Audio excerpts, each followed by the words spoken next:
Hi guys, it's Lane. It is Sunday, April the 13th, 2014.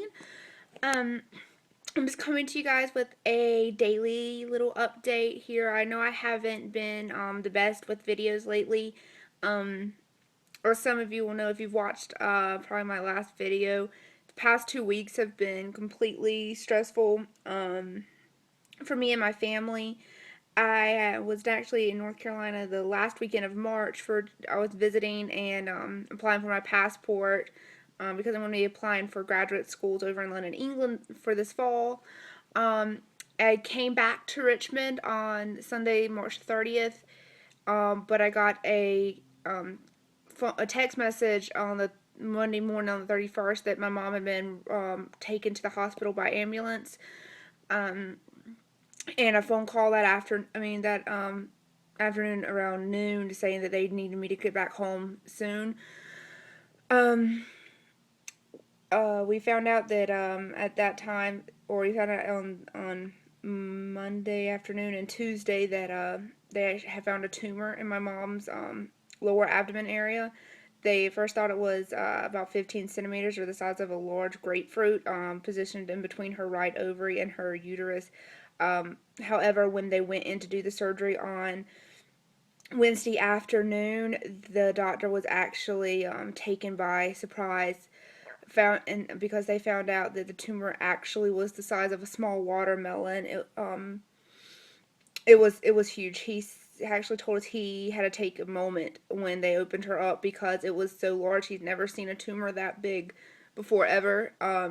It was actually, and most of the tumor actually was inside the uterus itself, and it had actually grown out of the uterus. The part that they saw on all of her scans and ultrasounds was the part that would have grown through the uterus wall, and it had actually had attached to her abdominal wall. So they not only did they remove that, but they ended up having to do a full hysterectomy on my mom. And because of that, she actually lost a lot of blood. And during surgery, they had to give her 2 units of blood during surgery. And then on Thursday, the day after surgery, they actually ended up having to give her 2 more units of blood just because she had lost so much. We thought she was going to be able to go home on the not.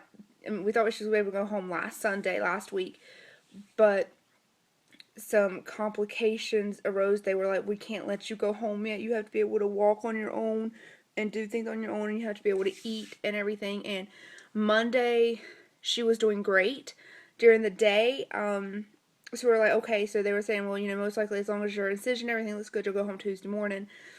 And Monday night, she just had a setback. She got extremely sick. Every time she tried to move or sit up or anything, she was throwing up. She couldn't keep anything down, and so unfortunately she was not able to come home. Then we saw her doctor on Wednesday. He came in. All her sickness went away. She was great. He looked at everything and said that, okay, Thursday you'll go home.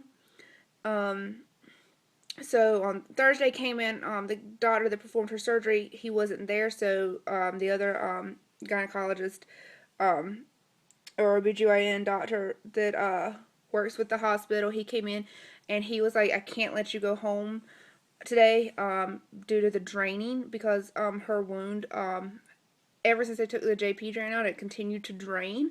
So I totally had a meltdown at the hospital and showed this horrible, horrible side of myself that I try to keep hidden, but it wasn't hidden. I literally sounded like a very, very pissed off sailor. Um, Needless to say. So, but he ended up actually taking all of the staples out. My mom had 28 staples in her stomach from where they had to open her up and remove everything. He took all of them but 6 out and had to open it up because he said that the problem is the wound actually wasn't healing at all. So we have to leave it open now. But he came in on Friday morning and told her that it actually had healed some overnight. They said that happens sometimes when you open up the wounds. So since it had healed, he let her go home. So she was able to come home on Friday, which was amazing. After being in the hospital since the 31st of March, and it was the 11th of April already. So she was in there from March 31st through April 11th. So yeah, coming home, she really, wanted to come home.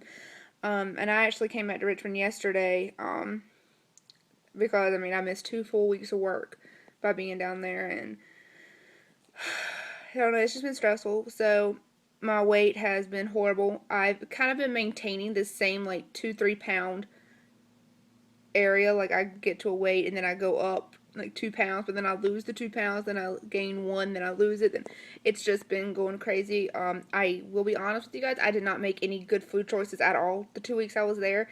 I ate so much stuff that was off plan that I should never even be touching again, like fast food, fried food. Protein was at the back of my mind. I got back to my old ways of snacking and potato chips and all this bad foods that, a weight loss surgery patient should never eat. And I'll be the first one to admit, though, I want to be honest, completely honest with you guys, and let you know that, yeah, I might be almost 8 months out, but when something like this happens, I didn't and as I said, though, I've been able to still it, and I didn't exercise at all, so how I was able to just still maintain within that 2 to 3 pound range, I have no idea. But yeah, so I'm back. I will come to you guys on Wednesday to make my weekly update, and hopefully my weight will be okay by then, and I'll be able to lose some of it, and get back on the right track. I know I'm going to try to do that with food as well, since I'm back here and getting everything back in my routine. But yeah, so that's about all I have today. Thank you everyone on here, and everyone that on my Fitness Pal and Facebook that sent your thoughts, prayers, concerns, comments, messages. It meant so much to me and my family, and yeah, I just want to thank you all so much. And I just cracked the 7-minute mark, so I'm going to go ahead and let you guys go. I hope you all have a great day, and I will see you guys later. Bye.